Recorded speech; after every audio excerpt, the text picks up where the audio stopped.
Welcome to Silver Heist. We have a special guest today, T, the Silver Stacker. Hey, T, how are you today? I'm doing great. It's great to be on your show, and I really appreciate it.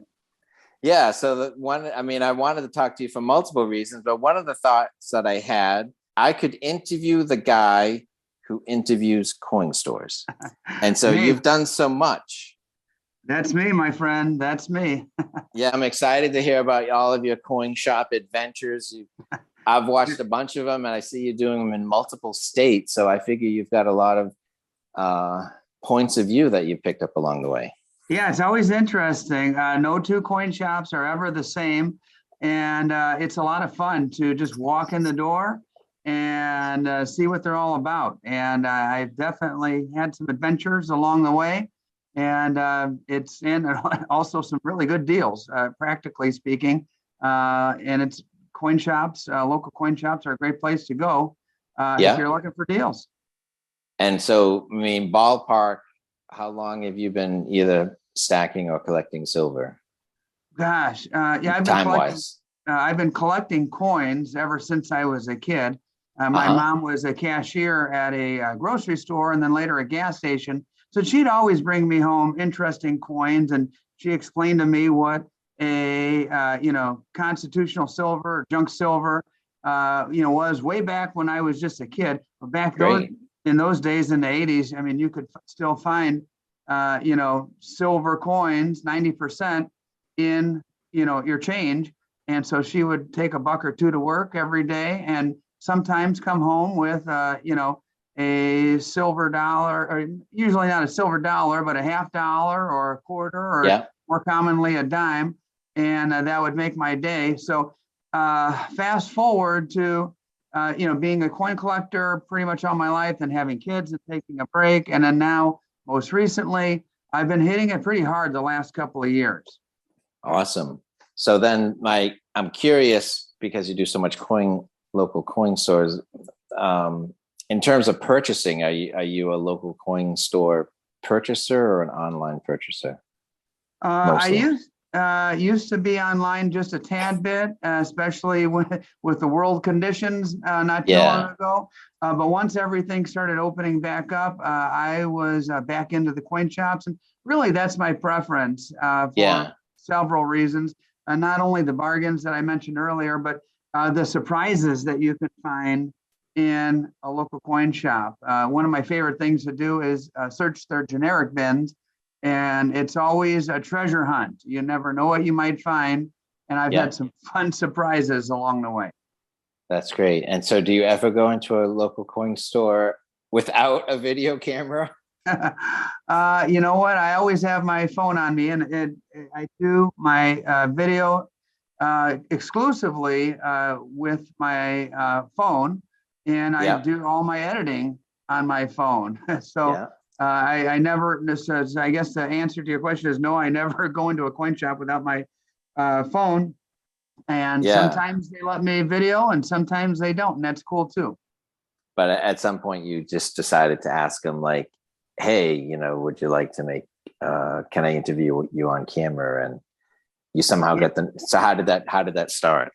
Um, you know what? It all started with my local coin shop in town where I live, and I asked the owner, and he was hesitant. And then one of his workers there said, "Hey, you ought to give it a try. It'd be good advertising." And he said, "Oh, okay, I'll do it." And the rest is history. We made one. It became one of my most popular videos ever, and it just kind of grew from there. And then as I traveled, around the area and then expanded to other states, it's just been and more fun along the way. Yeah. How many states do you think you've filmed in now?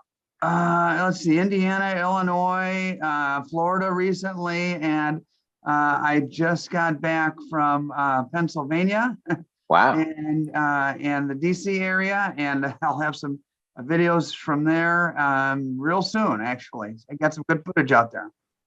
That's great. So who are some of your inspirations for interviewing local coin stores? I'll tell you what, I probably one of the first guys I saw doing it was Spectacular. and he really has a great coin guy, the coin guy, down there in Florida, and he talks some bullion. He also heavy on the coin collecting, which just fascinates me.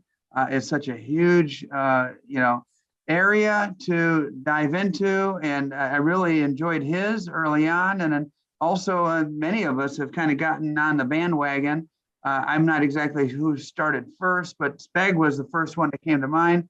Then you've got Yankee, you've got Silver Yeah. Joker, Yeah. more recently Stormy, and the list goes on. Yeah. And it's been fun to see the perspective from around the country.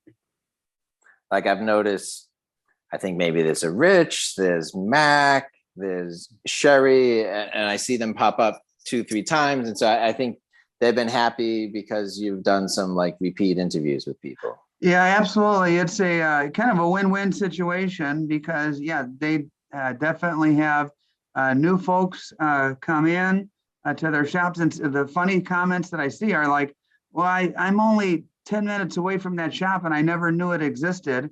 And those people go in, and of course, the shop owners are happy about that. And I think that's why they're willing to allow me to come and shoot some footage and take up some of their time, because it's a kind of a win-win situation. Yeah. So what I liked about some of your videos is that you come prepared. I'm not sure when you collect them, but you have questions from the audience. And so like one of the funny ones was like people were asking, is Sherry single? And so yeah, you never know what folks are going to ask. That's for sure. Right. And, right. I just not too long ago I discovered that little community tab on YouTube, and so yeah, I threw it out there and wasn't sure what to expect. And to my surprise, 30 or 35 people all bombarded that with questions, and I was able to pick the best ones, and some of them were kind of repeat questions. So I picked like the top 8 or 9, and and just rapid fire. And I think that's one of the things that kind of people kind of enjoy about my videos, is that I don't just pick like one topic and drone on about it for 15 or 20 minutes. It's just boom, boom, boom. I get the details about a particular topic, and then we move on to the next one, and it's always entertaining. Yeah, I think it's great. And so have you noticed different personalities in the people that you talk to? I mean, like I know from your thumbnails, like Sherry is like the tells it like it is, and I'm not sure if there's like sort of like a nickname for each of them, or sort of like a catchphrase or something, but do they all have different personalities? Yeah, they do. I think when I was talking to a guy named Brian down in Florida, who owns commercial rare coins, he was explaining to me that in order to be a coin shop owner, you pretty much have to be a generalist and know a bit about each coin and each type of bullion and precious metals in general. But I have noticed that some of them do kind of specialize in certain areas. Like, for example, Rich at the Gold Depot, his passion is silver dollars. And so whether it's trade dollars or Morgans or you name it, boy, he knows his stuff. And other people have different areas of expertise, but I think they generally know a little about a lot of pretty wide spectrum of coin collecting and precious metals. What sort of surprised you that someone's told you? Some of the surprises are, how hard those folks work. I mean, they're small business owners. They're there long before the customers get there. They're there working with customers. And then, long after the shop closes, their day is not done either. And it's, a lot of people kind of think, oh, that looks like such a fun job. I get to, handle coins all day and talk to people. And that's a big part of what they do. But boy, they work hard. I have to give them a lot of credit. These little mom and pop shops. And that's one of my reasons to want to help them to not only survive, but thrive, because I'd like to see coin shops in the future. I'd like to be able to go to all the same coin shops I go to now 10 years from now. Yeah. And so you've bought a little something each time you go out? My tactic has kind of been buy what you can when you can. And so I always go in armed with, anywhere from $100 to $300 and kind of find the best deal. Yeah, And usually that's, something on the smaller end, kind of I guess you could say a YouTuber for the regular guy, yeah, most of us don't have, $2 grand for, a gold eagle or, sure. expensive numismatic coins every time we walk into a shop. So that's kind of where I'm at. No, that's nothing to sneeze at.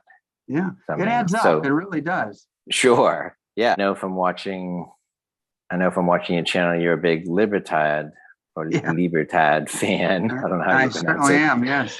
So, do you find Libertads at all of these coin stores? Do they Uh, have them in stock? Do they know that they're valuable, or are they in the generic bin, or there, where? there What do you actually find them? there actually has been one single time out of all these coin shops that I visited that I found a couple of Libertads in a generic bin. That is an exception to the norm. They're Okay, really drying up everywhere I've been. The Libertad used to be, it wasn't that long ago, just a normal bullion coin, just $2-3 over spot, kind of like an American Silver Eagle. But just like the Eagles, the all premiums right. have shot up. And I think the Libertad premiums are even higher these days than the American Silver Eagles, which are really out of whack right now. But, it wasn't uncommon to pick them up for 22, 23, $24. And now I've seen them pushing like the $50 range online. And good luck finding them in a coin shop. I just went to a coin shop just yesterday. When I asked the gentleman, he explained that they used to get those and now they rarely see them. And how about are you into vintage bars? I see the Engelhard there. Yeah, Do you see those in stores? I've kind of steered towards vintage and collectibles just because of the fact that, the old staples, the American Silver Eagles and even generic rounds, carry a hefty premium these days. And so my thought process has been, well, if I'm going to pay so much higher over spot, I might as well just go a little bit beyond that and get something really cool that might Uh-huh. be, highly collectible. They're not making these California Crown Mint extruded bars anymore. And, even the stuff from the 80s Uh-huh. is considered vintage now. And so I've been finding myself willing to pay a little bit more for something super cool. Can you tell me more about that extruded bar? Yeah, I picked this one up at a coin shop, and I may have overpaid for this one. I paid $40 an ounce for a 5-ounce bar, but like I said, they don't make these anymore like this, and so yeah, it is what it How is. old? How old do you think it is? I'm pretty sure that one's like early 80s, Okay. and yeah, it seems like there was a lot of silver made from like 73 to 83. And so what do you think extruded is? It's like Play-Doh. It's like they push something Yeah, and I then don't it know if comes they out just pushed through a and then machine and chop just it. chopping it along the way and then stamping it eventually. But Is I that don't know. like exactly 10 ounce or is it like a random like 9.87 or something? This one says 5 ounces on it. All right, so it's Um, right to 5.0. yep, Yeah, I and wonder how they do the it. Engelhard says 10.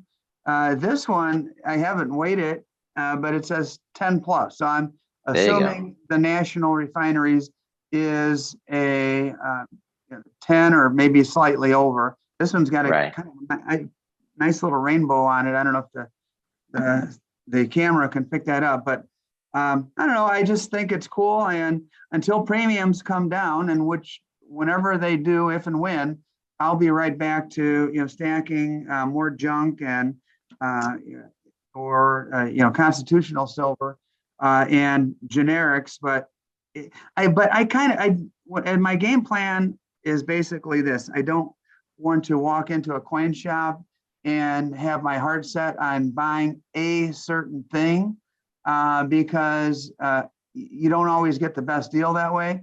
I like to go in there and freestyle and find their best deal or the thing that most interests me. And that's one of Yeah. the reasons I go to coin shops. Any of us can sit in our basements and make videos and talk out our rear ends, but why not go to a professional who does this every day, all day, every day, and is Great. truly an expert. So that's one of the Yeah. reasons, I go to the coin shops, not only for my own benefit, but for the benefit of my viewers, hearing firsthand from experts, everything from precious metals to numismatics.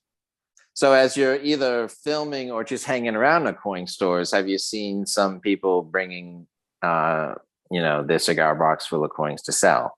Have you sort of like lurked and kind of watched what was going on? Like, have you Yeah, a lot seen of some times cool it'll stuff? happen like while I'm shooting a video with Sherry or somebody else, and it's kind of a quiet time in the store. But then somebody walks in, and I stop rolling, and I just watch and listen, and it's amazing. I saw this guy buy, I want to say it was about 8 or 10 gold Mexican coins, the centenarios, which is the also known as the 50 pesos. It's that big gold coin that's over an ounce.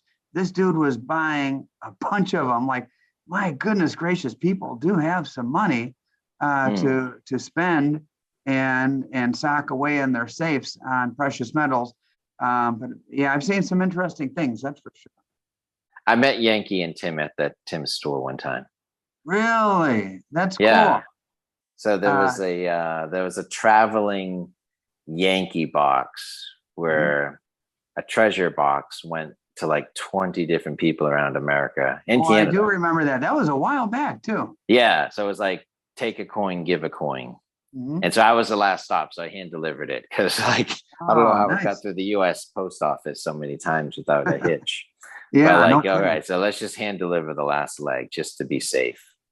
So it was cool. So we had a hamburger afterwards. And so I saw Tim's store, met Mhm. Tim, and met Yankee in person. So it was cool. That is very cool. I watch all of Yankees videos, especially the with Tim. And I made a video quite a while ago with my Mount Rushmore of silver stackers, and Yankee was on that.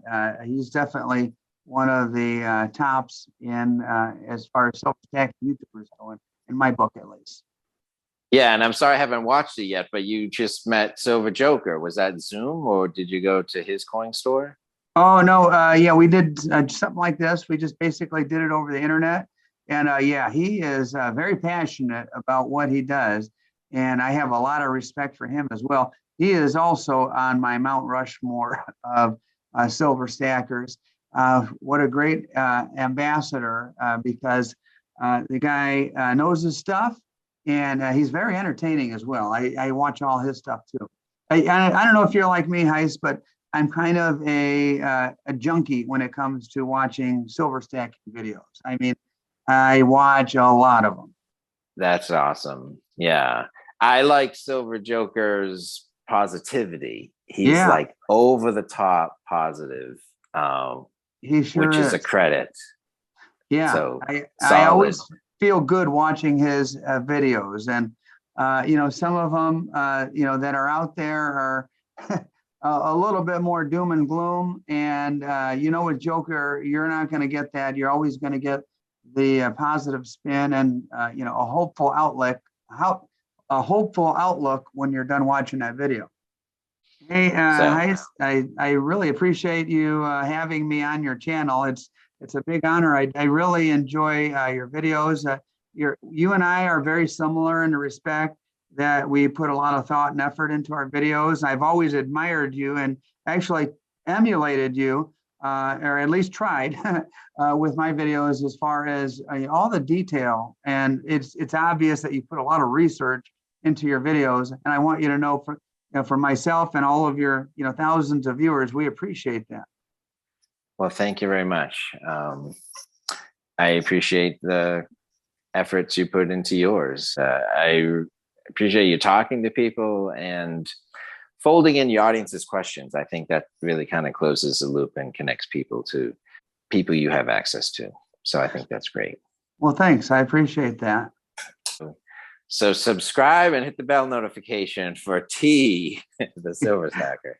All right. Well, thank you for your time, sir, and look forward to seeing your future Libertads, and we'll catch up again soon on Zoom.